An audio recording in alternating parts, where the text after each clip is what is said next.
Olá, sejam bem-vindos, este é o canal Filopolíticos, eu sou o professor Cido. Esses dias eu venho gravando uma série de vídeos tratando filosofia em foco e que tem como tema o desenvolvimento da racionalidade no Ocidente. Então já gravei 2 vídeos. O primeiro vídeo que trata sobre o início da filosofia lá na Grécia Antiga e também trata sobre a relação entre filosofia e a mitologia. Então, é muito interessante que vocês vejam aqui no canal esses 2 primeiros vídeos para a gente poder dar continuidade a esse que eu vou gravar aqui hoje. Depois eu gravei um segundo vídeo. Esse segundo vídeo é muito interessante. É bom que vocês também assistam. Esse segundo vídeo eu centro mais nos chamados filósofos pré-socráticos, lá mais assim no século VI a.C. E os filósofos pré-socráticos que tinham assim uma linha de pensamento voltado mais para a natureza, por isso que eles também são chamados de filósofos da natureza. É muito interessante que vocês também assistam e vejam aí esse vídeo, até para a gente poder compreender um pouquinho melhor esse que agora eu estou tratando aqui com vocês. Antes de mais nada, se você que está vendo aqui pela primeira vez, está vendo esse vídeo meu, eu vou te fazer um pedido muito simples, que você se inscreva aqui no canal, que você se inscreva aqui no canal, que você dê o seu joinha, isso vai nos ajudar e muito, né? Vai ajudar aqui o canal, vai fazer com que o YouTube reconheça também que esse trabalho é importante, que não apenas você reconheça que o trabalho é bom, mas aqui também, onde a gente está desenvolvendo esse trabalho, eles precisam também reconhecer que tem importância também esse trabalho. Eu não estou pedindo mais nada de você. Tem gente aí, que eu quero até dizer para vocês, que cobram para poder fazer esse tipo de trabalho como eu estou fazendo. Eu não estou cobrando nada. Não estou cobrando nada. Nada em dinheiro, não estou recebendo nada, estou fazendo aqui um trabalho de graça, eu estou aqui sendo até socrático, para falar a verdade para vocês, né? Eu estou aqui representando o Sócrates, como nós vamos ver mais para frente. Obrigado por você estar aqui, então. Vamos então direto ao nosso assunto. Hoje eu pretendo aqui falar, né, trabalhar aqui com vocês sobre um grupo de pensadores lá da Grécia Antiga, que eles são assim até bem conhecidos, mas infelizmente o que sabemos a respeito desse grupo de pensadores provém de Platão. Quando eu falo infelizmente, é porque o Platão ele é um crítico desse grupo de pensadores, né? Platão ele é um grande crítico desse grupo de pensadores. Então também são pensadores que não tem muita coisa escrita, né? Esse é o grande problema, né? Então o que a gente sabe são de historiadores antigos, que falam sobre eles, que falam de uma forma um pouco diferente, e alguns fragmentos também que sobraram, né, desse grupo de pensadores. Eu estou então aqui falando de quem? De quais grupos de pensadores? Que são chamados de sofistas. Isso mesmo, sofistas. Sofistas que, traduzindo, né, lá do grego, provém dessa palavra já conhecida, o sábio, né? Então são os considerados os sábios, apesar de que na Grécia já existia uma figura de sábios, né, que vem desde o período da mitologia, mas esses sábios eles são outros tipos de sábios que foram considerados então como sofistas, né? Para a gente poder assim ter mais ou menos um entendimento, que eu quero pegar assim dos que são mais conhecidos, tá? Porque é um grupo grande de pensadores, não são poucos não, os chamados sofistas, mas tem 2 que é muito falado, inclusive é muito assim citado por Platão. Um se chama Górgias, tá? E o outro tem o nome de Protágoras. Esses 2 aqui são famosíssimos, inclusive lá nas obras, né, escritas por Platão, porque Platão inclusive tem obras, né, com o nome deles, de Protágoras e também Górgias. Tem um outro também chamado de Hípias, né, que o Platão também escreve obras também sobre o Hípias. Um outro detalhe também que é importante a gente levar em consideração em relação aos sofistas é que, em grande parte, eles são os interlocutores dos chamados diálogos.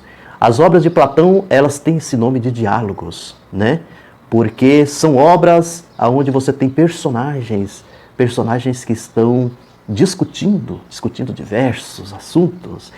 E a gente percebe ali nas obras de Platão que esse grupo de pensadores sofistas, em grande parte, são os interlocutores de Sócrates, que estão debatendo com o Sócrates, tá? Mas esse é um outro momento que eu ainda vou falar sobre Platão.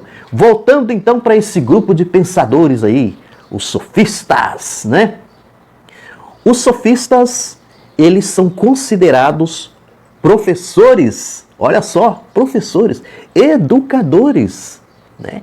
Então nós vamos começar a ter aqui agora, nós estamos aqui agora no século V, antes nós falamos do século VI, agora nós estamos aqui começando com o século V, depois vamos caminhar para o século IV, chegando aí no chamado período clássico da Grécia Antiga, esse grande período, eu falo grande período porque os outros períodos não tiveram tanta importância. Claro que todos os períodos têm importância, mas é onde está concentrado os grandes acontecimentos, aonde nós vamos ter uma diversidade de inaugurações ou de nascimentos, de origens, né?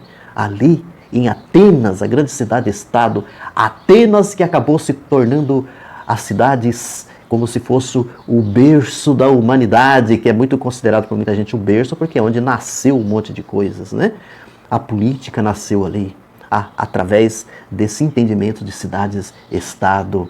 A democracia também nasceu e desenvolveu também de modo especial nessa cidade ateniense, depois se espalhou para todo mundo, para o Ocidente.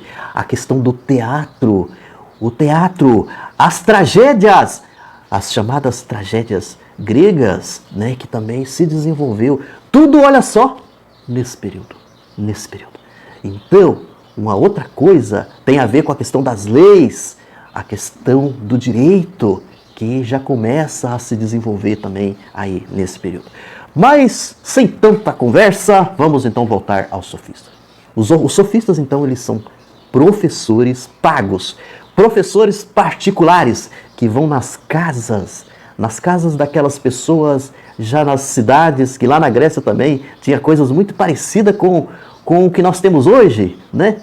Muito semelhante, onde nós tínhamos pessoas aristocratas, pessoas que tinham dinheiro, que podiam pagar. Então pagavam os sofistas para educar os jovens, educar os seus filhos. Educar para quê? Para que esses jovens pudessem ter uma boa oratória, uma boa retórica, né? Que esses jovens pudessem dominar o discurso na sociedade, porque isso tinha muito valor naquela época. Então, que esses jovens fossem bons oradores, que eles chegassem assim no público e que o público pudesse então aplaudir, aclamar esses jovens. A oratória, então, para que isso pudesse acontecer, eles tinham que dominar essa oratória que tinha a ver com aquele discurso de excelência. Eita, peste, né? E aí, um outro método também que foi muito utilizado pelos sofistas é o que nós chamamos de retórica. Já o campo da retórica estava mais no campo do convencimento, porque o jovem não cabia a ele apenas ir e fazer uma boa oratória, falar bem, ser aclamado, aquela coisa toda. Não, ele tinha que ser uma pessoa que tinha que chegar diante de um público e convencer esse público. O discurso do convencimento, então, estava muito presente, e foi isso que os sofistas, que o método que eles utilizaram para esses jovens estava muito nessa linha. Por isso que está muito centrado a questão da linguagem. A questão da linguagem era o principal, que fazia parte, por exemplo, desse método utilizado pelos sofistas. Tá? E aí nós vamos ter, assim, duas profissões bastante conhecidas da época, que era a profissão do retor. Veja bem, gente, retor, não é reitor, tá? Retor de retórica. A figura do retor e a figura do logógrafo, né?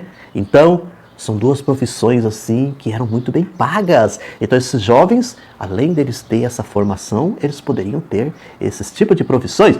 Aí, alguém, mas que diacho que é isso? Esses nomes malucos, Olha, é muito semelhante ao papel dos advogados que nós temos hoje, né? Quando, por exemplo, o advogado, quando está tendo um julgamento popular, o chamado júri popular, o advogado bom vai ser aquele que vai convencer, inclusive, os jurados que estão ali, né? Que vai convencer o juiz, que vai convencer todo mundo que está ali, que vai ou defender, ou que vai acusar, ou qualquer coisa assim. Então, era mais ou menos nesse sentido que nós tínhamos, então, essa figura, essas profissões ali daquele período. Então, eu vou assim passar mais para vocês de um modo um pouco genérico sobre os sofistas. Não pretendo aqui desenvolver um trabalho mais exaustivo, falando de cada um, qualquer coisa assim. Então, esse método é muito importante que vocês não esqueçam esse método. Quando a gente chegar em Sócrates, a gente voltar novamente nessas questões. E assim, os sofistas, esse aqui também é um dado muito interessante, eles inauguram vamos dizer assim, uma novidade, algumas coisas assim, que vai fazer parte da filosofia, por isso os sofistas tiveram muita importância no momento deles. A gente não pode ficar só do ponto de vista negativo, da crítica contra o sofista. A gente tem que perceber o que eles tiveram de importância, e foram muito importantes, porque assim, por exemplo, os sofistas, eles inauguram a partir de uma frase de Protágoras, essa frase famosa, muito conhecida do Protágoras: o homem é a medida de todas as coisas, das que são porque são, das que não são porque não são. Olha, o homem é a medida de todas as coisas.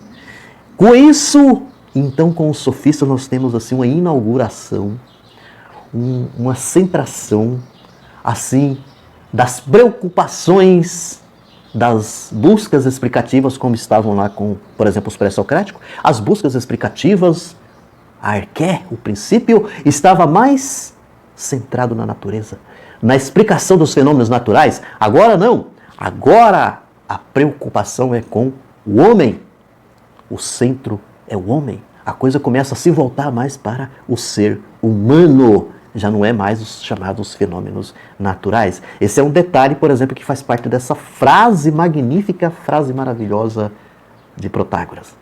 E uma outra questão tem a ver com aquilo que fez parte, essa já é a crítica que é feita, por exemplo, aos sofistas, do chamado relativismo. E o Protágoras, ele é esse pensador que ele, então, fortalece muito esse relativismo e que eu percebo muito na sociedade atual, né, hoje em dia, que esse relativismo está muito presente. Sabe aquela coisa assim das pessoas dizer assim, quando a gente fala da verdade, por exemplo, o que é verdade para mim não é verdade para você, pode não ser verdade para você. Ou o que é verdade para nós, aqui de um grupo, pode não ser verdade para outros e assim por diante. É uma relativização em relação a essa questão da verdade. Então cada um fica com a sua verdade, né? Cada um fica com a sua verdade e o debate acabou. Esse é um ponto do relativismo. O outro ponto do relativismo também tem a ver com a questão da ética. Então, é muito comum também, né? A gente diz assim, o que é ético para você não é ético para mim. Então, vai ser muito difícil nós entrarmos num acordo, porque nós temos uma diversificação aqui de entendimento sobre ética, então a gente não chega a um acordo, a um denominador comum a respeito da questão da ética, e a ética ela fica aquele bolo, né? Aquela mistura, uma mistureba total, né? Então, eles inauguram isso. É isso que os sofistas, eles fazem parte. Então, vocês estão vendo assim, também assim, o quanto que é importante a figura dos sofistas. Então, só para a gente poder aqui novamente ter esse entendimento para poder encerrar aqui. Professores pagos porque davam aulas particulares, né? Para os jovens que podiam pagar, né? Então, professores particulares, eles têm então essa inauguração desse ensino, dessa educação particular, né? Isso é um detalhe muito importante. A questão do método deles, esse método da oratória, o método da retórica, né? Isso é muito importante, que tinha como objetivo fazer com que os jovens chegassem diante do público, tivesse esse domínio da linguagem, também a capacidade de convencer os demais, essa capacidade de convencer, custe o que custar, mesmo que de repente eles não estivessem falando totalmente a verdade. Isso aqui é um ponto muito importante para nós poder trabalhar o Sócrates. Mesmo que eles não tivessem, assim, naquele convencimento, tentando convencer as pessoas a partir de algo verdadeiro. Que pudesse ser algo talvez até falso, não verdadeiro, mas o importante era que você convencesse aquele público. Se de repente vocês imaginarem que tem algo muito parecido com hoje em dia, é pura coincidência, não é mesmo? Pessoal, isso é só por hoje. Agradeço muito vocês que me acompanham aqui e a gente pretende dar continuidade. O próximo vídeo eu vou falar sobre Sócrates. Pelo menos esse resumo aqui sobre os sofistas é importantíssimo. Espero que vocês tenham entendido a partir dessa forma, né, de eu passar aqui a explicação para vocês. Espero que vocês comentem, tá? Façam o comentário de vocês. Isso ajuda muito a gente. Obrigado e até a próxima.